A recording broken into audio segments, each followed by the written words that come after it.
நீயே உனக்கு சொந்தமில்லை, எதற்கு இந்த ஆர்ப்பாட்டம், எதற்கு இந்த ஆடம்பரம்? பெற்றோர் வைத்த பெயரும் பிணமென்று மாறுது, விரும்பி அணிந்த துணியும் கந்தலென்று ஆகுது.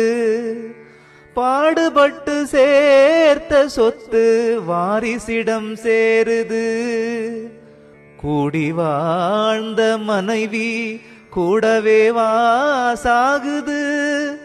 ஓடியாடி உழைத்த உடம்பு உயிரை விட்டு கிடக்குது.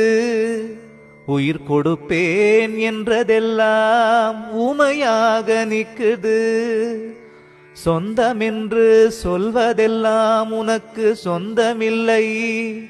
நீ வந்து இருந்த உலகில் அவன் தந்த உடம்பில் சொந்தம் என்பதேதடா.